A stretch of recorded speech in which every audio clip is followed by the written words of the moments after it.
क्या था, biomolecule, biochemistry या बायोमॉलिक्यूल नाम से जानते हैं। ये आपके केमिस्ट्री में भी ये टॉपिक है और बायोलॉजी में तो है ही, ठीक है। तो बायोमॉलिक्यूल में लास्ट क्लास में हम लोगों ने न्यूक्लियोटाइड और न्यूक्लियोसाइड और न्यूक्लिक एसिड, ये कल का हेडिंग था, कल हमने यही शुरुआत किया था। और कल हमने आपको बताया था न्यूक्लियोटाइड और न्यूक्लियोसाइड क्या होता है, ठीक है।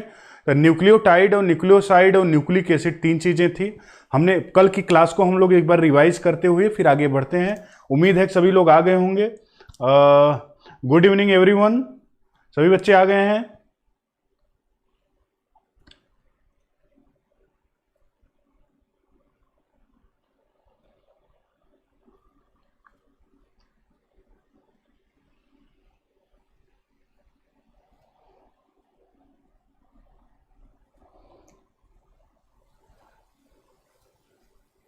चलो स्टार्ट करता हूँ ना। टाइम हमारे पास 1 ही घंटे टाइम ही होता है, उसमें भी 10 मिनट लेट हो चुका है। एक्चुअली यहाँ बारिश बहुत ज़्यादा हो रही है बनारस में, बहुत ज़्यादा आज, तो इसलिए यहाँ नेटवर्क की थोड़ी दिक्कत चल रही है, तो इसलिए स्टार्ट करने में थोड़ा 10-5 मिनट का लेट हुआ। स्टार्ट करते हैं ना। उम्मीद है कि सभी लोग स्वस्थ और सुरक्षित होंगे अपने अपने जगह पर। इस कोरोना महामारी जो पेंडेमिक बना हुआ है, इस स्थिति में भी हम लोग पढ़ाई को जारी रखे हैं, ये अपने आप में बहुत बड़ी बात है। ये आपके लिए भी अच्छी बात है और हमारे लिए तो है ही कि हमारे बच्चे पढ़ रहे हैं। हम लोग स्टार्ट करते हैं बच्चों। न्यूक्लियोटाइड, हमने कल बताया था कि nucleic acid is a polymer of nucleotide. Nucleic acid जो होता है वो न्यूक्लियोटाइड का ही पॉलीमर होता है। जैसे न्यूक्लियोटाइड और न्यूक्लिक एसिड में वही संबंध है, वही रिलेशन है जो प्रोटीन और अमीनो एसिड में होता है। अमीनो एसिड पॉलीमराइज होता है तो अमीनो एसिड पॉलीमराइज होता है तो क्या बनता है, अमीनो एसिड पॉलीमराइज होता है तो प्रोटीन बनता है। वैसे ही न्यूक्लियोटाइड पॉलीमराइज होता है तो न्यूक्लिक एसिड बनता है। न्यूक्लिक एसिड को जब हाइड्रोलाइज करते हैं तो न्यूक्लियोटाइड बनता है और फास्फेट अलग हो जाता है। और न्यूक्लियोटाइड को जब न्यूक्लिक एसिड को हाइड्रोलाइज करते हैं तो न्यूक्लियोटाइड बनता है, न्यूक्लियोटाइड को हाइड्रोलाइज करते हैं तो फास्फेट अलग हो जाता है और न्यूक्लियोसाइड बनता है। और जो न्यूक्लियोसाइड होता है that is made up of pentose sugar. Pentose sugar में 2 में से कोई एक होता है, या तो राइबोज शुगर होता है या तो डीऑक्सीराइबोज शुगर होता है। और pentose sugar and nitrogenous base, nitrogenous base जो होता है वो 2 तरह के होते हैं, प्यूरिन बेस होते हैं, पिरिमिडीन बेस होते हैं, कल हमने आपको बताया था। और एक न्यूक्लियोटाइड का स्ट्रक्चर भी बताया था। जो नाइट्रोजनस बेस होता है वो पेंटोज शुगर के फर्स्ट कार्बन से अटैच होता है बाई एन ग्लाइकोसिडिक लिंकेज, और जो फास्फेट होता है वह कार्बोहाइड्रेट के फिफ्थ 5वें कार्बन से अटैच होता है by ester bond. Ester bond के द्वारा जो बॉन्ड बनता है उसको फास्फोडाई एस्टर बॉन्ड बोलते हैं। फिर एक चीज, एक कंप्लीट एक जो मैंने बताया, नाइट्रोजनस बेस, शुगर और फास्फेट एक कंप्लीट एक न्यूक्लियोटाइड है। जब न्यूक्लिक एसिड का फॉर्मेशन होता है तो यही न्यूक्लियोटाइड पॉलीमराइज होता है। लेकिन इसके पहले न्यूक्लियोटाइड को मैंने और कल बताया था कि राइबोज शुगर होगा चाहे डीऑक्सीराइबोज शुगर हो, न्यूक्लियोटाइड में जो नाइट्रोजनस बेस होते हैं वही अलग अलग होते हैं। नाइट्रोजनस बेस 2 तरह के होते हैं, प्यूरिन बेस और पिरिमिडीन बेस। जो प्यूरिन बेस होता है वह 2 रिंग का बना होता है, पिरिमिडीन बेस सिंगल रिंग का बना होता है। प्यूरिन बेस में 2 होते हैं, एडेनिन और गुआनिन, और पिरिमिडीन बेस में 3 होते हैं, थाइमिन, साइटोसिन और यूरेसिल। हमने आपको कल बताया था कि एडेनिन जो होता है अमीनो फॉर्म में होता है, गुआनिन कैसा होता है, कीटो फॉर्म में। एडेनिन की पेयरिंग होती है डीएनए में थाइमिन के साथ और आरएनए में यूरेसिल के साथ। तो थाइमिन और यूरेसिल जो होता है वो कीटो फॉर्म में होते हैं, और गुआनिन क्योंकि कीटो फॉर्म है और गुआनिन की पेयरिंग 3 हाइड्रोजन बॉन्ड के हेल्प से साइटोसिन के साथ होता है, इसलिए साइटोसिन अमीनो फॉर्म होता है। तो कौन अमीनो फॉर्म होता है, कौन कीटो फॉर्म, इसको आपको याद रखना होगा, रिमेंबर करना होगा। और कल हमने आपको पढ़ने का मतलब याद करने का एक तरीका भी बताया था। ए से एडेनिन, ए से अमीनो फॉर्म वाले याद कर लीजिए। और जो साइटोसिन था गुआनिन, क्योंकि एडेनिन के साथ गुआनिन होता है, एडेनिन अमीनो है तो गुआनिन क्या हुआ, कीटो फॉर्म हुआ। तो ऑब्वियसली जो इसके साथ पेयरिंग करेगा वो अपोजिट होगा, अमीनो है तो कीटो के साथ पेयरिंग करेगा, कीटो है तो अमीनो के साथ पेयरिंग करेगा।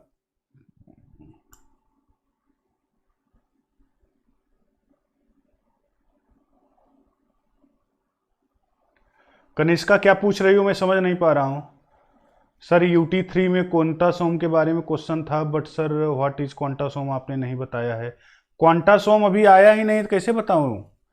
क्वांटासोम तो आगे आएगा ना, क्लोरोफिल पढ़ाएंगे तो। कल मैंने आपको बताया था, आज पढ़ते हैं पहले। आज मुझे DNA RNA खत्म करना है, न्यूक्लिक एसिड, सभी लोग थोड़ा हमारा साथ देंगे तभी हम कर पाएंगे। अभी हम लोग खाली पढ़ते हैं ना, बाकी कोई भी आपको कंफ्यूजन होगा तो लास्ट में हम फिर 5 मिनट रुकेंगे, उस 5 मिनट में आपको जो क्वेश्चन पूछना होगा पूछिएगा, ठीक है। हमने क्या बताया कि न्यूक्लियोटाइड और हमने प्यूरिन बेस और पिरिमिडीन बेस के बारे में बताया। फिर हमने बताया था कि कोई भी एडिनिन है वो 2 बॉन्ड के द्वारा थाइमिन के साथ अटैच होता है और गुआनिन 3 बॉन्ड के द्वारा साइटोसिन के साथ अटैच होता है। बॉन्ड 3 बॉन्ड मतलब गुआनिन साइटोसिन बेस पेयर ज्यादा मजबूत होता है और एडिनिन थाइमिन बेस पेयर जो होता है वो कम मजबूत होता है। चलो इसके आगे तो ये सब चीजें तो मैंने बिल्कुल कनिष्का में बढ़ा दूंगा, चिंता मत करो, चिंता मत करो, चिंता नहीं करना है आपको, हम हैं तो कोई गम नहीं है आपको। न्यूक्लिक एसिड जो होता है बच्चों, nucleic acid is a polymer. Nucleic acid जो होता है यह 2 तरह के होते हैं, एक होता है डीएनए और दूसरा होता है आरएनए। अच्छा इसके पहले मैं एक चीज बताना चाहता हूं, एटीपी के बारे में बताना चाहता हूं, इससे क्वेश्चन आता है कभी कभी। एटीपी को energy currency of the cell बोलते हैं। जितनी बॉडी को एनर्जी मिलती है वो कौन देता है? Energy currency of cell. Cell की एनर्जी करेंसी मानी जाती है, एनर्जी करेंसी मानी जाती है कौन? एटीपी। एटीपी में क्या क्या होता है, इसका पूरा नाम क्या है बच्चों? Adenosine triphosphate. एडिनोसिन ट्राइफॉस्फेट होता है। एडिनोसिन जो होता है ये क्या है? न्यूक्लियोसाइड। क्या है? न्यूक्लियोसाइड। और ये क्या है? फॉस्फेट। न्यूक्लियोसाइड जो होता है यह बना होता है राइबोज शुगर का। किसका? Ribose sugar. और राइबोज शुगर के साथ कौन सा बेस यहां होता है? एडेनिन बेस होता है। राइबोज शुगर के साथ कौन सा बेस होता है यहां पर बच्चों? Adenine base. तो एडिनिन और राइबोज दोनों मिलकर क्या बनाता है? एडिनोसिन। एडिनिन और राइबोसोम मिलकर क्या बनाता है? एडिनोसिन। एडिनोसिन जो कि न्यूक्लियोसाइड है। तो राइबोज और एडिनिन मिलकर क्या बनाता है? न्यूक्लियोसाइड। और न्यूक्लियोसाइड जो होता है वो क्या होता है? एडिनोसिन। और इसमें फास्फेट जुड़ता है। कहते हैं यहां पर कि यह एडिनोसिन है, मान लो इससे एक फास्फेट जुड़ा, 2 फास्फेट जुड़ा और 3 फास्फेट जुड़ा। अगर इस बॉन्ड को हम यक्स बोलें,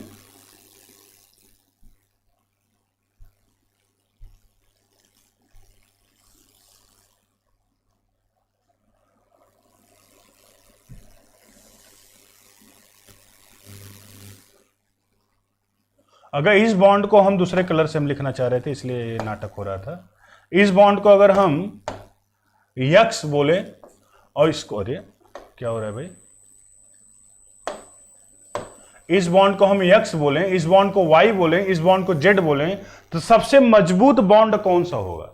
मतलब कौन से बॉन्ड को तोड़ने पर सबसे ज्यादा एनर्जी निकलेगी?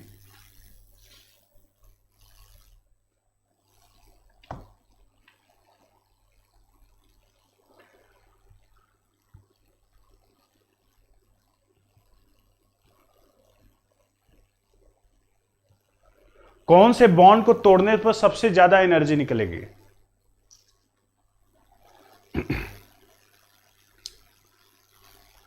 शुरुआत में जानते हो बहुत से बुक में ऐसे लिखा है कि एटीपी के किसी भी बॉन्ड को तोड़िए तो सेम एनर्जी निकलती, जो कि महागलत है। कैसे महागलत है? देखिए एडिनोसिन, देखो इधर ध्यान दीजिए सभी लोग। एडिनोसिन, ए मतलब एडिनोसिन है, इसे फास्फेट जुड़ रहा है। एडिनोसिन पर कोई चार्ज नहीं है। जब इस चार्ज में कोई चार्ज नहीं है तो तुम्हें एक फास्फेट को जोड़ने के लिए यहां पर तुम्हें, इसका तो कोई गर्ज है नहीं, ये तो न्यूट्रल है, इस पर कोई चार्ज ही नहीं है, तो न तो इस फास्फेट को खींचेगा न तो भगाएगा, न्यूट्रल रहेगा। तो अगर ये न खींच नहीं रहा है न भगा रहा है तो अगर आप चाहते कि जुड़े तो आपको एनर्जी लगानी होगी। तो जितनी एनर्जी, ध्यान दो सभी लोग, जितनी एनर्जी इस फास्फेट को यहां जोड़ने में लगाते हैं उतनी एनर्जी यहां स्टोर हो जाती है। मान लो इस फास्फेट को यहां पर जोड़ने पर हमें x किलो कैलोरी एनर्जी लगाए तो यहां पर x किलो कैलोरी एनर्जी यहां स्टोर हो गई। x किलो कैलोरी यहां, या सपोज यहां पर मान लीजिए इस फास्फेट को जोड़ने में हमें इस फास्फेट को जोड़ने में हमें जेड किलो एनर्जी लगे, तो यहां जेड अटैच हो गया। अब ये क्या बन गया, अब ये क्या बन गया, अब ये क्या बन गया, AMP, एडिनोसिन मोनोफास्फेट, एक फास्फेट है एडिनोसिन, और जेड एनर्जी लगाए तो इसको इसमें जुड़ गया। अगला मॉलिक्यूल है, अगला फास्फेट मॉलिक्यूल होगा जो इस AMP में जोड़ देंगे। सोचो पहले यहां कुछ कोई चार्ज नहीं था, तब तुम्हें जेड एनर्जी लगानी पड़ी, अब तो यहां ऑलरेडी फास्फेट ग्रुप है ना यार, और फास्फेट ग्रुप क्या होता है, निगेटिव चार्ज। और तुम एक निगेटिव चार्ज है और दूसरे निगेटिव चार्ज को लेकर जा रहे हो तुम इसमें जोड़ने के लिए, इसमें जोड़ने के लिए, तो तुम्हें पहले से ज्यादा एनर्जी लगानी पड़ेगी कि कम एनर्जी लगानी पड़ेगी। अरे भैया एक निगेटिव है ना, ये निगेटिव इस निगेटिव को जुड़ने देगा क्या, भगाएगा ना, रिपेल करेगा ना, लेकिन तुम चाहोगे नहीं सर जोड़ दीजिए, तो तुम्हें इस इतना जो एनर्जी पहले न्यूट्रल में जोड़ने में लगाए थे, अब निगेटिव में निगेटिव को जोड़ने में इसके तुलना में, जेड के तुलना में यह एनर्जी क्या होगी, ज्यादा होगी। इस एनर्जी को क्या बोल रहे हैं, वाई। इस एनर्जी को क्या बोल रहे हैं, वाई, वाई। इस एनर्जी को क्या बोल रहे हैं, वाई।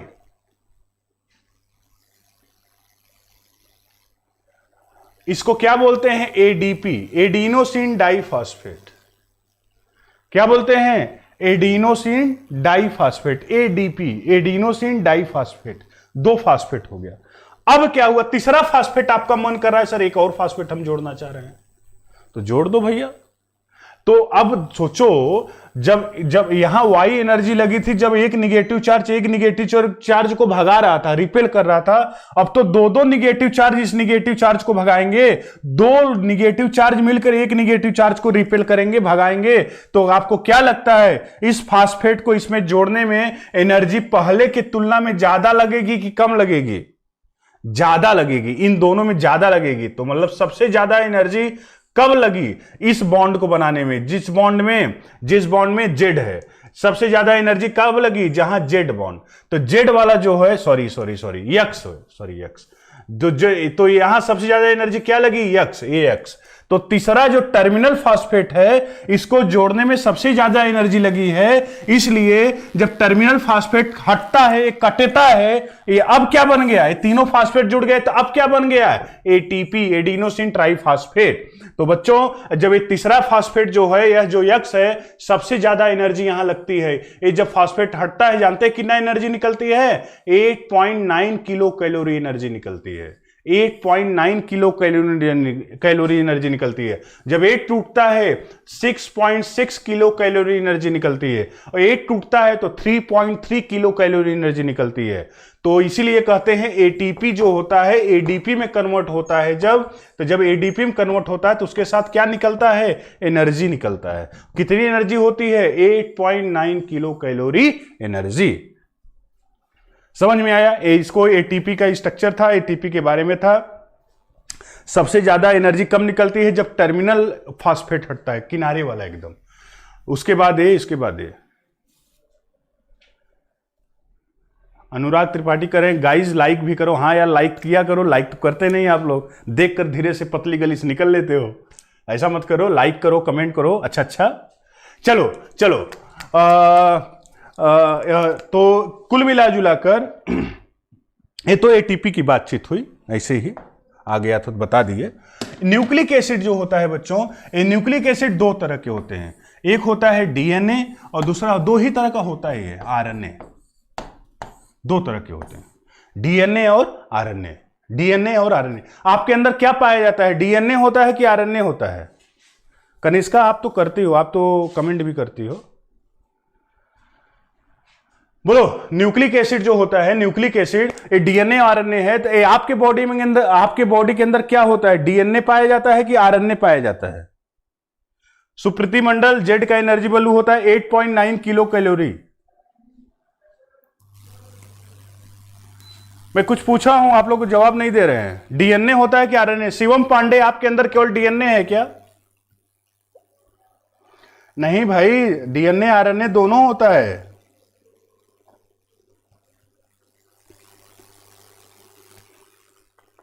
डीएनए आरएनए दोनों होता है, हालांकि जहां डीएनए और आरएनए दोनों होता है वहां डीएनए इज जेनेटिक मटेरियल और RNA is non genetic RNA, लेकिन जहां पर डीएनए और आरएनए दोनों होता है वहां पर आरएनए जेनेटिक, जहां डीएनए आरएनए दोनों होता है वहां डीएनए जेनेटिक मटेरियल होता है, और जहां डीएनए नहीं होता वहां आरएनए ही जेनेटिक मटेरियल होता है।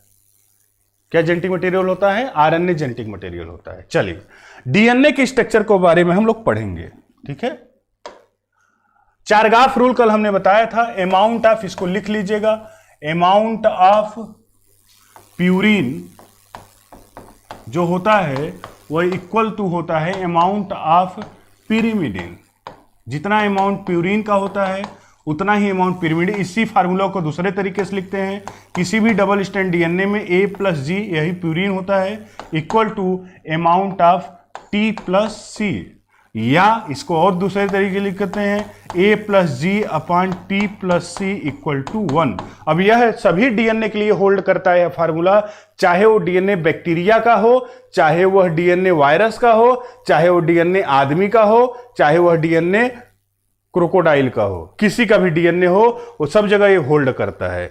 जितना अमाउंट ऑफ प्यूरिन होगा उतना ही अमाउंट ऑफ साइटोसिन होगा। और एक आपको याद होगा, मैंने आपको कल क्वेश्चन भी दिया था, एक क्वेश्चन दिया था, ये वाला क्वेश्चन आप किए भी थे। अगर इसी क्वेश्चन में मैं डेटा चेंज कर दे रहा हूं, इस एक क्वेश्चन हट गया, एक डेटा मैं चेंज कर रहा हूं, देखता हूं आप कितने लोग सही करते हैं। अभी इसी क्वेश्चन में डेटा मैं चेंज कर रहा हूं ना, ये मैं गायब कर दे रहा हूं, तुम्हें दिखेगा ही नहीं, गायब कर दे रहा हूं, देखो दिखेगा ही नहीं, तुमको दिखेगा ही नहीं, कैसे कॉपी करोगे। Amount of adenine base is कितना percent? 24%। Find out amount of cytosine, cytosine का अमाउंट कितना होगा? अमाउंट ऑफ एडेनिन 24% है, एनी डबल स्ट्रैंड डीएनए, वही चारगाफ रूल लगेगा। अमाउंट ऑफ एडेनिन बेस कितना है बच्चों? 24%। Find out amount of cytosine, फटाक से बताओ।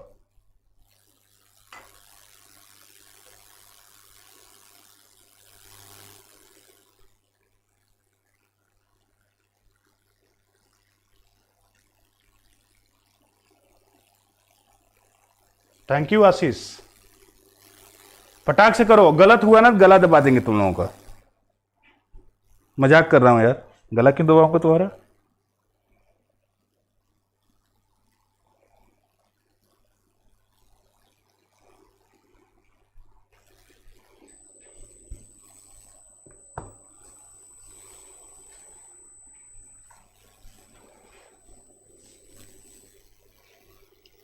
बताओ, अगर भैया एडेनिन बहुत सीधा है, एडेनिन किसके साथ पेयरिंग करता है? थाइमिन के साथ।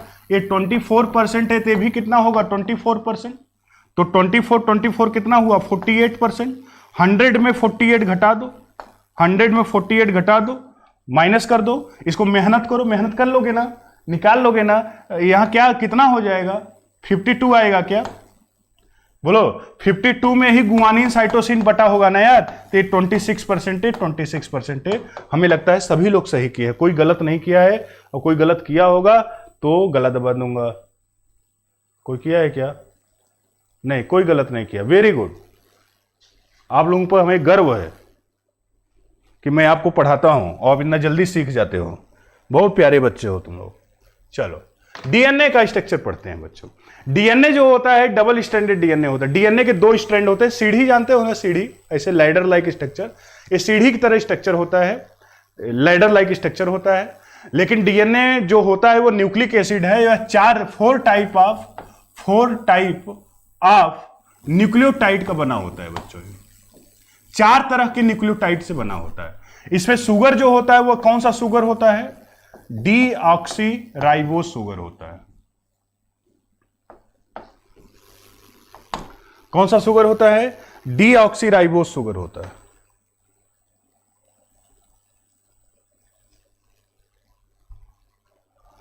डीऑक्सीराइबोस शुगर होता है।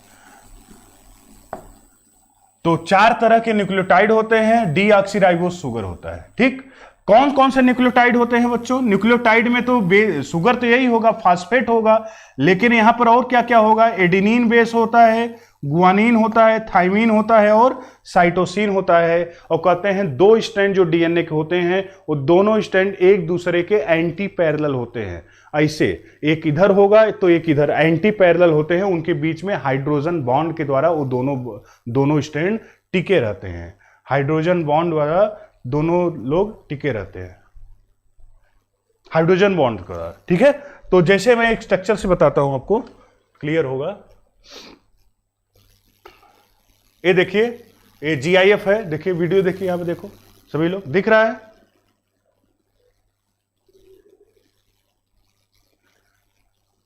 जी सर्वजीत पाल, मैंने क्या बोला भैया? मैंने ये बोला कि कोई भी डबल स्टैंड DNA हो, चाहे वो बैक्टीरिया का हो, चाहे आदमी का हो, चाहे घड़ियाल का हो, किसी में भी वो होल्ड करता है। चारगाफ रूल हर जगह, उसका एक ही कंडीशन है, एक डबल स्टैंड DNA होना चाहिए। ये देखिए DNA का स्ट्रक्चर है, ऐसा लग रहा है जैसे ऊपर चढ़ रहा है, लेकिन ऊपर नहीं चढ़ रहा है, ऐसा है ये जो स्ट्रक्चर आपको दिख रहा है, ये वाला, ये क्या है? यह और इसके बीच बीच में जो ऐसे ऐसे लैडर लाइक सीढ़ी की तरह स्ट्रक्चर है, ये सीढ़ी लाइक स्ट्रक्चर क्या है? यह हाइड्रोजन बॉन्ड है जो DNA के दोनों स्टैंड के बीच में होता है। DNA का 2 मॉडल था बच्चों, DNA का 2 मॉडल। आपको GIF दिख रहा है, वीडियो दिख रहा है आप लोगों को? अच्छा लग रहा है? ठीक है, अगर हम स्ट्रक्चर ऑफ DNA की बात करें तो जो DNA होता है बच्चों, इसका एक्सरे मॉडल पहले दिया गया था, एक्सरे मॉडल। और जो एक्सरे मॉडल इसका दिया गया था, इसको दिए थे कौन मालूम है? नहीं, जिसका नाम जानते हो वो नहीं दिए थे, विल्किंस एंड फ्रैंकलिन ने दिया था, ये दोनों लोग ने दिया था एक्सरे मॉडल। ध्यान रखना, क्वेश्चन में पूछ क्या रहा है, अगर पूछ रहा है कि X ray model of DNA proposed by, तो वाटसन क्रिक तुरंत पटाख से बोल देते हो, गलत हो जाता है। तो DNA का एक्सरे मॉडल कौन दिया था? विल्किंस एंड फ्रैंकलिन, लिख लीजिए, Wilkins and Franklin, Wilkins and Franklin. और DNA का double helix model, double helix model, double helix model propose by Watson and Crick, जो आप बचपन से नाम सुने होंगे। DNA मॉडल कहते ही तुरंत आप कहने को आतुर हो जाते हैं sir Watson Crick, Watson Crick. तो DNA का डबल हेलिक्स मॉडल किसने दिया था?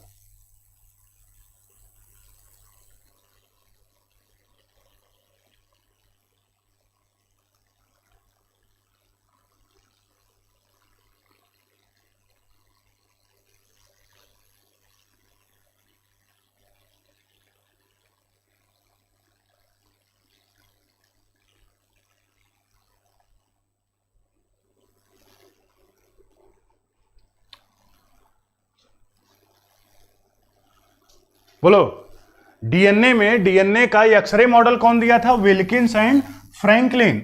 और DNA का डबल हेलिक्स मॉडल किसने दिया था? Watson and Crick. किसने दिया था? Watson and Crick. तो अगर क्वेश्चन पूछता है कि DNA के मॉडल के लिए नोबेल प्राइज किसको दिया गया था?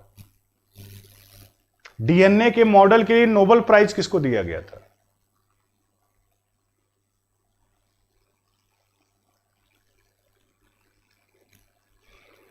बोलिए।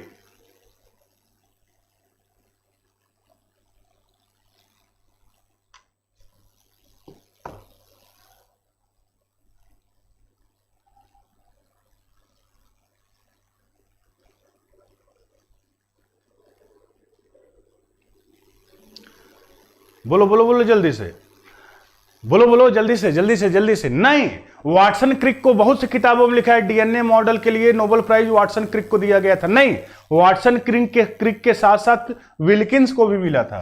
ये पहले BHU PMT का जब मैंने एग्जाम दिया था, तो BHU PMT के एग्जाम में या BHU के एग्जाम में अक्सर ये क्वेश्चन पूछता था वाटसन क्रिक। तो गलत है, वाटसन क्रिक को नहीं मिला था। WWC याद रख लो, W से विल्किंस, W से वाटसन और C से क्रिक। विल्किंस, वाटसन, क्रिक, ये 3 है। विल्किंस, वाटसन, क्रिक, ये 3 है। विल्किंस, वाटसन, क्रिक। फ्रैंकलिन को नहीं मिला था। कहो सर ये क्या गलती कर दिए थे बेचारे? जब नोबेल प्राइज का डिस्ट्रीब्यूशन हो रहा था तब तक इनकी डेथ हो चुकी थी, बेचारे नहीं थे दुनिया में।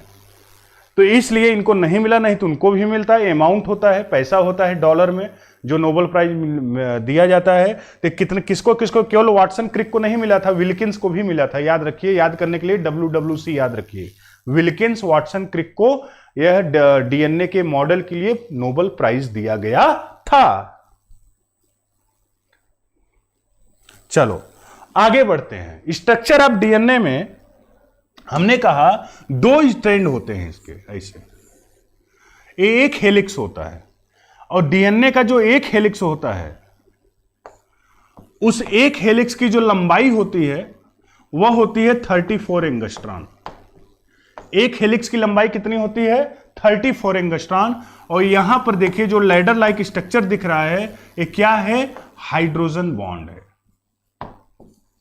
ये क्या है? जो लैडर लाइक स्ट्रक्चर दिख रहा है क्या है? Hydrogen bond. और एक पूरा हेलिक्स की लंबाई कितनी है? 34 एंगस्ट्रॉन। और इसका डायमीटर कितना है? 20 एंगस्ट्रॉन। इसका डायमीटर कितना है? 20 एंगस्ट्रॉन, 20 एंगस्ट्रॉन। और एक हेलिक्स की लंबाई कितनी है? 34 एंगस्ट्रॉन। और कहते हैं कि एक हेलिक्स में 10 बेस पेयर होते हैं। वन हेलिक्स कंटेन कितना बेस पेयर? 10 base pair. तो वन हेलिक्स की लंबाई कितनी होती है? 34 एंगस्ट्रॉन। एक डीएनए का डायमीटर कितना होता है? 20 एंगस्ट्रॉन। और एक हेलिक्स में कितने बेस पेयर होते हैं? 10 बेस पेयर होते हैं। 10 बेस पेयर होते हैं, 10 बेस पेयर होते हैं, 10 बेस पेयर होते हैं।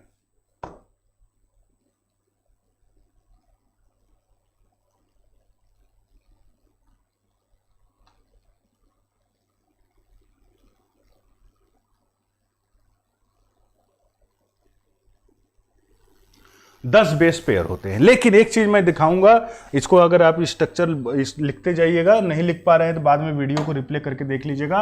यहां पर जो ऐसे ऐसे स्ट्रक्चर मैं बताया, ये जो ऐसे लैडर लाइक स्ट्रक्चर है ये वाला, इसको मैं बड़ा सा यहां बना रहा हूं, ठीक है, आपको समझने में आसानी होगी। यह है, ये क्या है जो ऐसे ऐसे बना रहा हूं?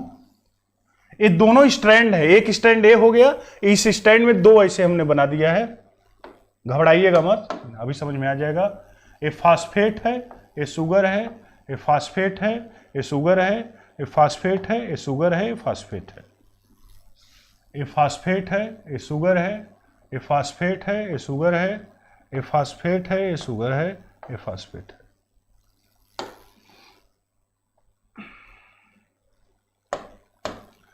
ये ऐसे ऐसे ऐसे ऐसे ऐसे ऐसे, यहां पर भी ऐसे बॉन्ड, ऐसे ऐसे। यस माने सल्फर नहीं है, ये शुगर है, ये फास्फेट है। और यहां पर बेस है, एडेनिन है, यहाँ थाइमीन है,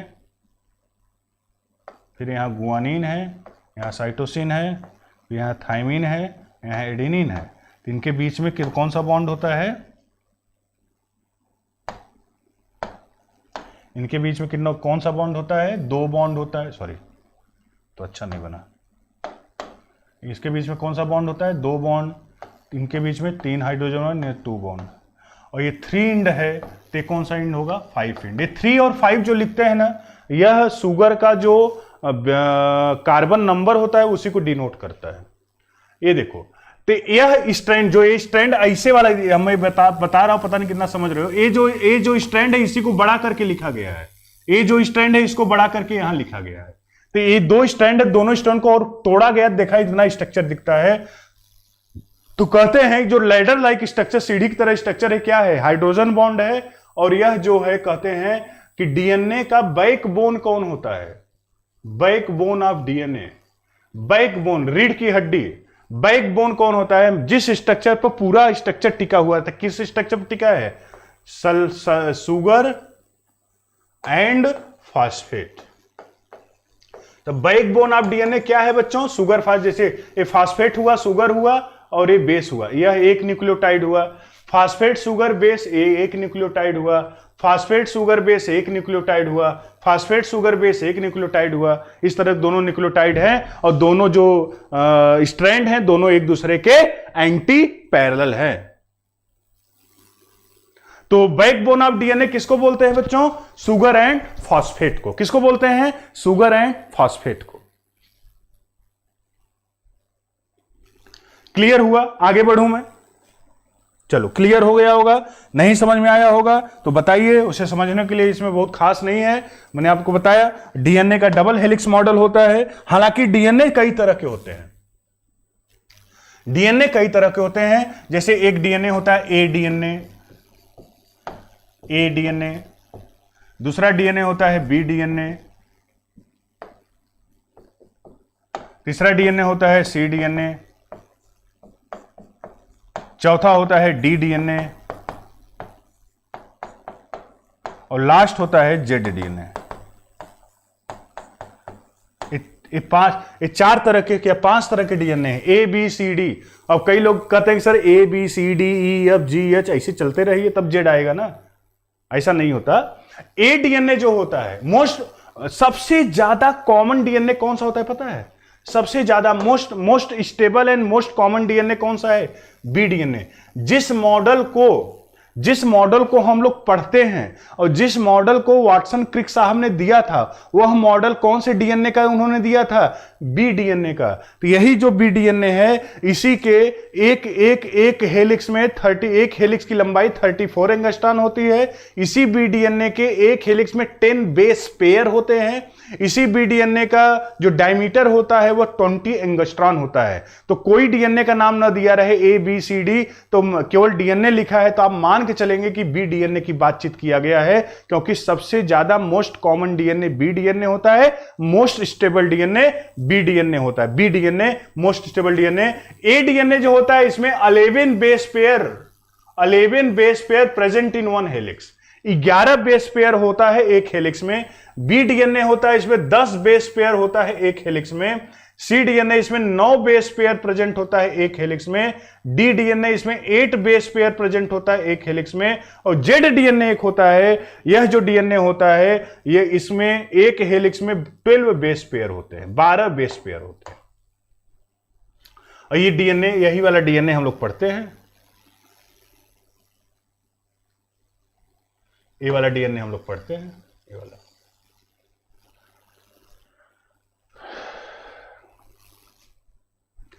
तो कई तरह के डीएनए होते हैं, ए DNA B DNA C DNA. और बाकी अब कहो सर ए डीएनए का स्ट्रक्चर कैसे होता है, डी, तो ये सब इतना टिपिकल आपको अभी मत पढ़ो, बस ये टाइप जान लो, सुखी रहोगे। बाकी डिटेल आप एमबीबीएस फर्स्ट ईयर में बायोकेमिस्ट्री का सब्जेक्ट में पढ़ोगे, वहां के लिए भी कुछ छोड़ कर रखो यार, सब यहीं पढ़ लोगे।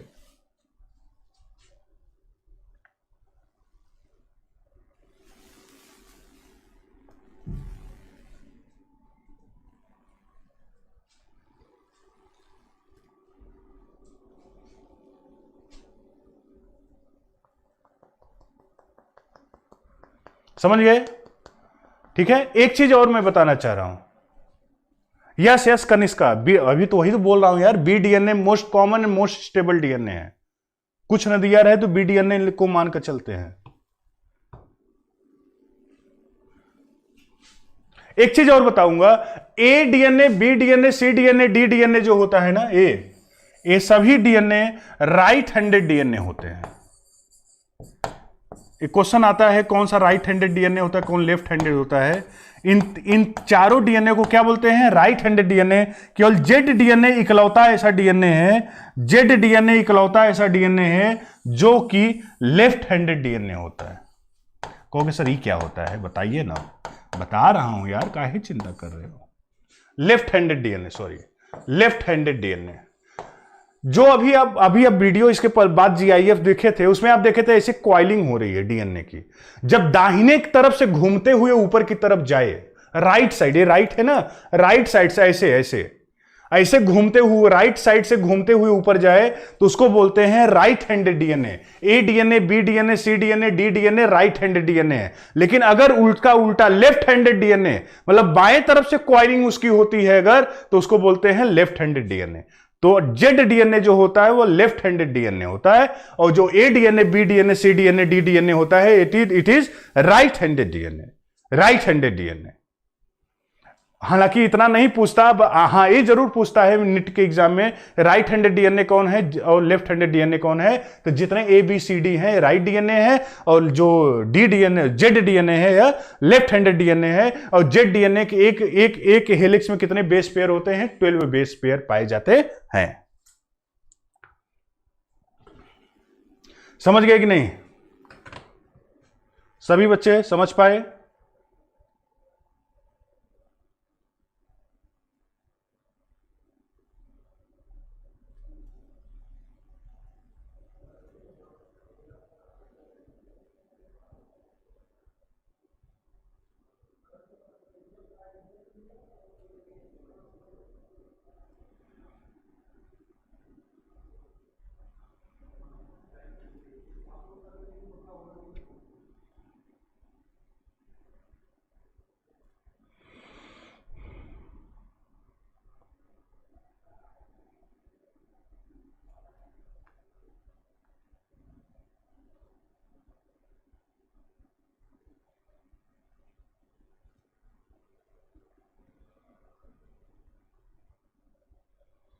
ह्यूमन में बी डीएनए होता है भाई, बी डीएनए मैंने बताया ना मोस्ट अरे ए डीएनए का भी नाम सुने थे न, सी डीएनए का नाम सुने न, डी का सुने थे, जो भी आप सुने हैं बी डीएनए के बारे में सुने हैं। लेकिन वो मैं बताया कि बी डीएनए के अलावा और भी डीएनए होते हैं, ए सी डी जेड भी होते हैं। क्लियर हुआ? तो आगे बढ़ूं मैं, क्वेश्चन कराऊं। क्वेश्चन कराने का समय आ गया है, हालांकि समय तो बीत गया है लगभग।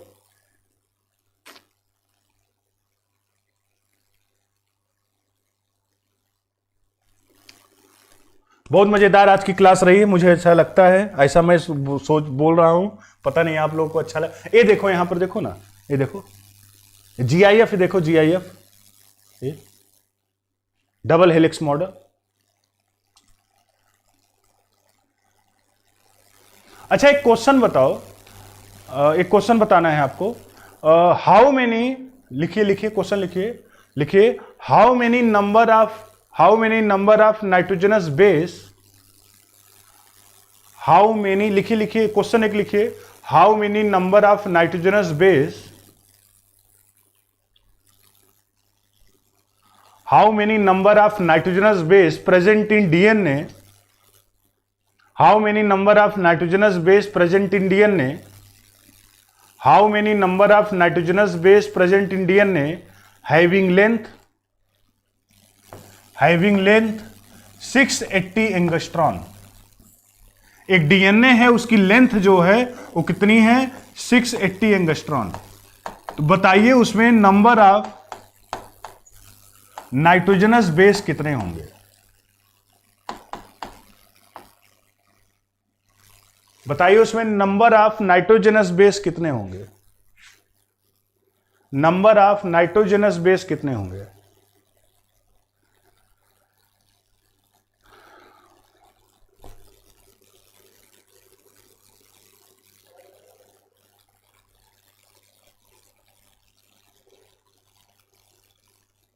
देखते हैं कितने लोग कर पाते हो।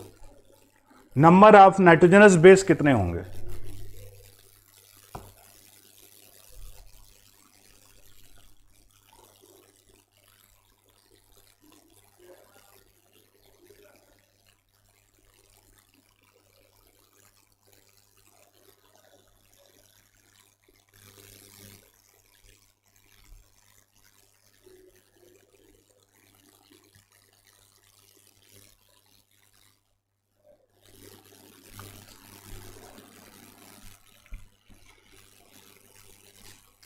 देखो बच्चों, हमने अभी बताया कि डीएनए का एक हेलिक्स जो होता है उसकी लंबाई कितनी होती है? 34 एंगस्ट्रॉन। ठीक, तो 680 एंगस्ट्रॉन लंबा है, तो कितने हेलिक्स बनेंगे पहले उसको देख लेते हैं। एक हेलिक्स की लंबाई 34 है और टोटल लेंथ कितना दिया है? 680। इसका डिवाइड कर देंगे तो कितने हेलिक्स आएंगे? 20 हेलिक्स आएंगे। 20 हेलिक्स, 20 हेलिक्स बनेंगे। एक हेलिक्स में 10 बेस पेयर होते हैं, तो कितने बेस होते हैं? 20 ना, 10 बेस पेयर होते हैं। बेस कितने होते हैं? 20। तो एक हेलिक्स में 20 पेयर, 20 बेस, तो 20 हेलिक्स में कितने बेस? 20 से मल्टीप्लाई कर दो, कितना आ जाएगा? 400। यही आंसर होगा 400। 200 ज्यादातर बच्चों का आया था, क्योंकि वो मैं समझ रहा हूं कंफ्यूज हुए होंगे कि एक हेलिक्स में सर 10 बेस पेयर होता है, 20 हेलिक्स बना तो 20 इंटू 10 200। लेकिन बेटा वो बेस पेयर होता है ना, हम पूछे क्या है? बेस पूछे हैं। तो जो पूछेंगे वो बताना है, जो आपको आता है वो नहीं बताना है। ठीक है, समझ पा रहे हो ना?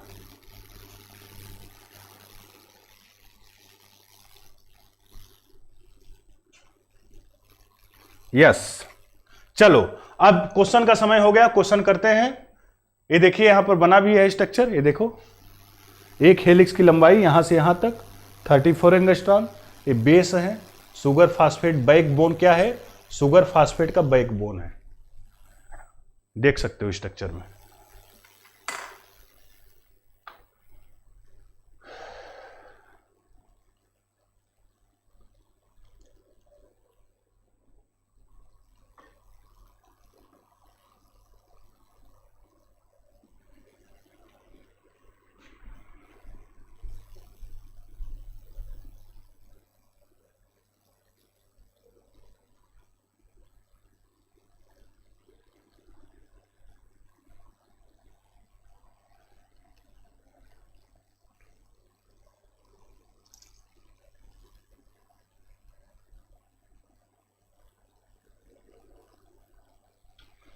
ओके, क्विज करते हैं ना, क्विज टाइम, काफी बच्चे एक्साइटेड रहते हैं क्विज का। क्वेश्चन नंबर फर्स्ट बताओ, आंसर बताओ इसका, क्वेश्चन नंबर फर्स्ट का आंसर बताओ जल्दी से,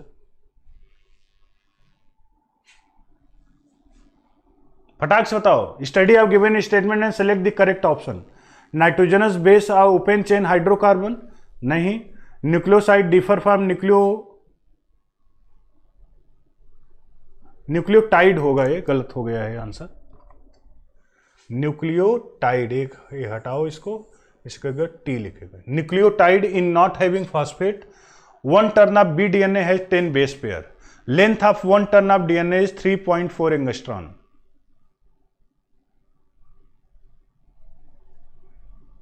कौन सा सही है?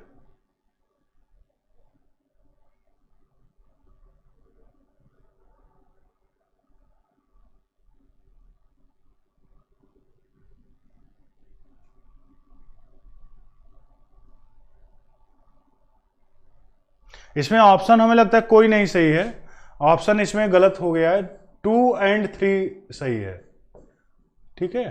तो ये तो गलत हुआ, ओपन चेन नहीं होता बल्कि ऐसे हाइड्रोकार्बन रिंग होता है, ये गलत हो गया। ये सही है, ये सही है 10 बेस, ये गलत है क्योंकि वो क्या होता है 34 एंगस्ट्रॉन होता है, 3.4 दिया है, ये गलत है। तो कौन सा सही है? बी, सेकंड सही है और थर्ड सही है, कोई ऑप्शन नहीं है शायद सेकंड थर्ड में। अच्छा, ये तो सही है, तो ऐसे भी लिख सकते हैं statement A first and fourth are incorrect, सही है, ये गलत है और ये गलत है, तो डी आंसर सही होगा। इसका करेक्ट आंसर कौन सा होगा? डी होगा। Very good, very good, D सही है। Next question number 2, anti parallel stand of DNA molecule means that. Anti parallel का मतलब क्या होता है?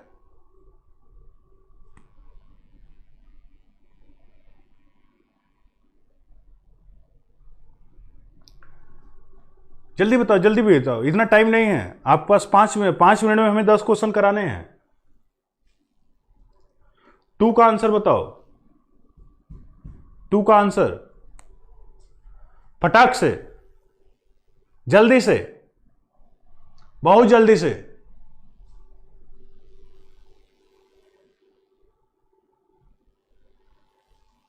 फटाक से बताना है आपको।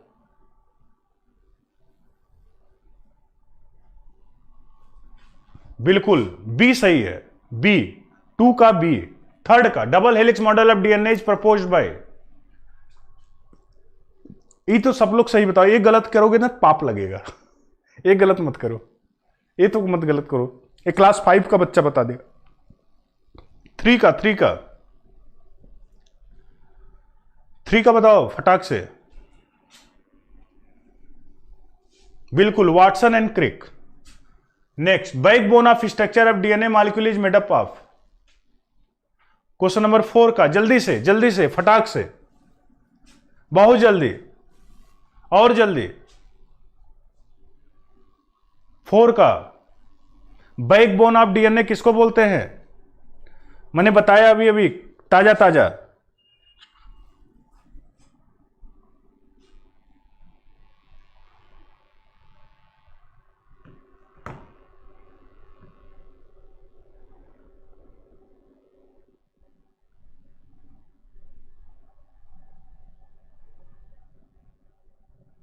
बैकबोन ऑफ डीएनए किसको बोलते हैं? Pentose sugar and phosphate, A answer correct. Nitrogenous base together with pentose sugar and phosphate form building block unit of nucleic acid, इसके आगे है। तो किसका बना होता है न्यूक्लिक एसिड, किस चीज का बना होता है? जल्दी से बताओ, क्वेश्चन नंबर 5 का आंसर, जल्दी जल्दी जल्दी जल्दी। प्रिया शर्मा जल्दी बताओ। सालू 4 पर अटकी हो तुम लोग, 5 में आ जाओ।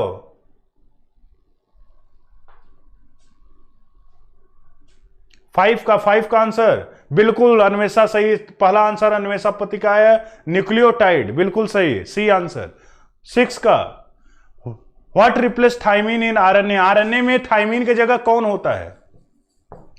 आरएनए में थाइमीन की जगह कौन होता है? जल्दी से जल्दी से जल्दी से फटाक से, थाइमीन की जगह कौन होता है?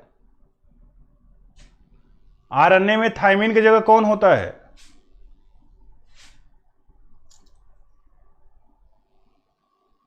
यूरेसिल होता है, सी आंसर। 7 का which purine and pyrimidine base are paired together by hydrogen bond in DNA, DNA में कौन प्यूरिन और pyrimidine बेस पेयर्ड होते हैं?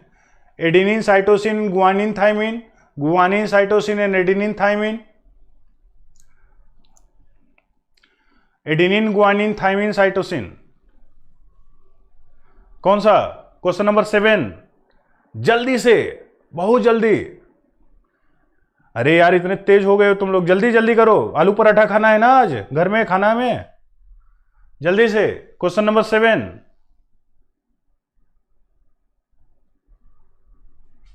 करेक्ट आंसर इज बी, बिल्कुल सही। Chargaff rule is given as purine not equal to pyrimidine, a plus G equal to T plus C, A plus U equal to G plus C, A plus T upon G plus C equal to constant, कौन सा होगा?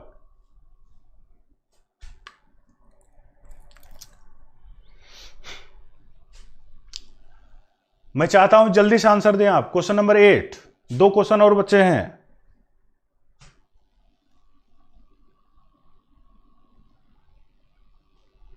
फटाक से बताओ बच्चों, question number 8।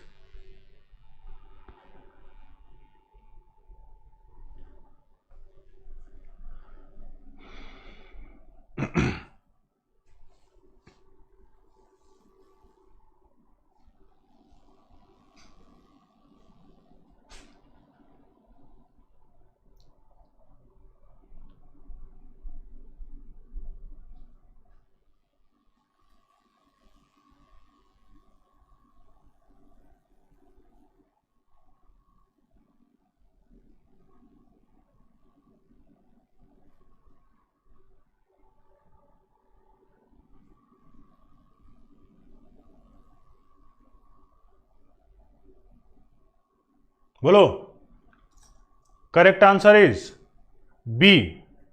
Question number 9, हालांकि ये नहीं बता पाओगे शायद, बताओ, देखते हैं कितने लोग आते हैं आगे।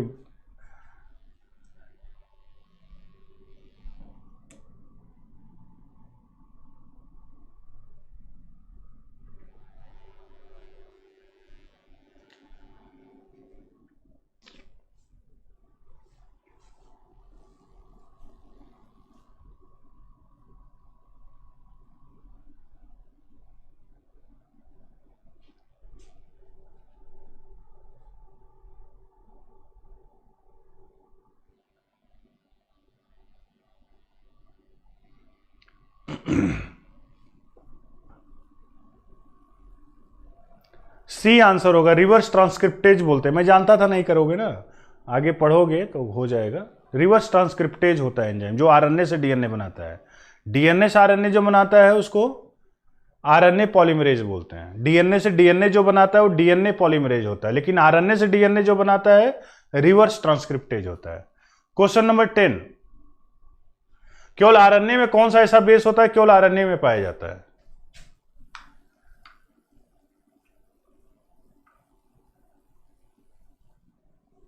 केवल आरएनए में कौन सा पाया जाता है?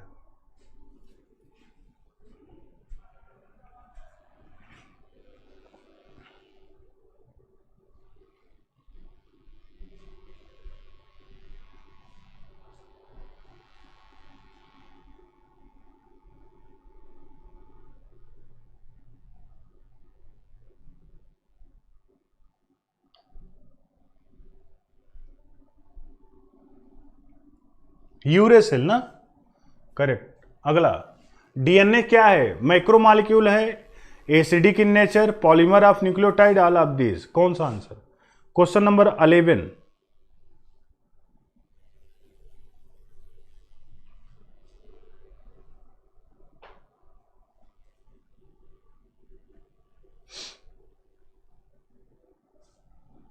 Question number 11।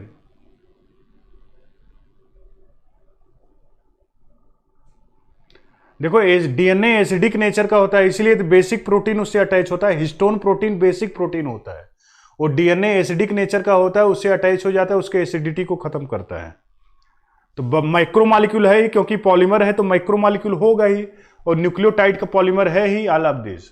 अगला नहीं है, 11 क्वेश्चन ही लेकर मैं आया था।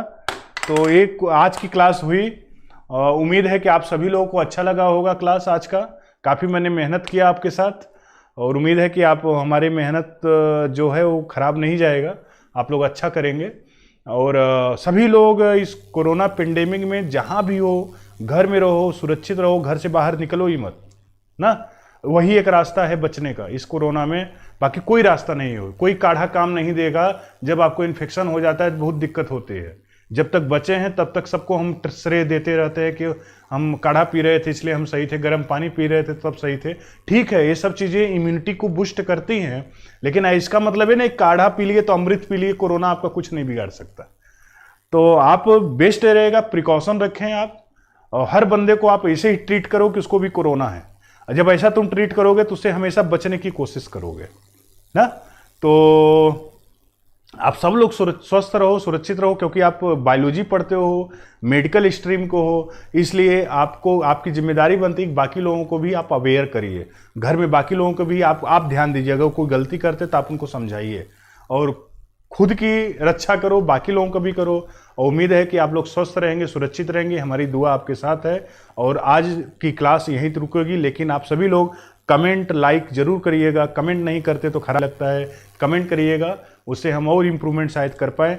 और तब तक के लिए अगला क्लास मतलब कल मेरी क्लास होगी। कल मैं आरएनए पढ़ाऊंगा, और शायद एंजाइम तक शुरू कर दूंगा। एंजाइम तो बायोमॉलिक्यूल, तो कल मैं आरएनए पढ़ाऊंगा, आरएनए बचा है, और एंजाइम पढ़ाऊंगा। एंजाइम बायोमॉलिक्यूल में लास्ट वही बचा है, और उसके बाद बायोमॉलिक्यूल खत्म होगा, सेल डिवीजन स्टार्ट करेंगे। तो तब तक के लिए कल शाम को लेकिन कई बच्चे भूल जाते हैं क्लास है या नहीं। 6:30 बजे कल फिर मैं आप लोगों के साथ रहूँगा। तो सभी बच्चे आएँ और क्लास कैसी लगी ज़रूर बताएं। थैंक यू बच्चों।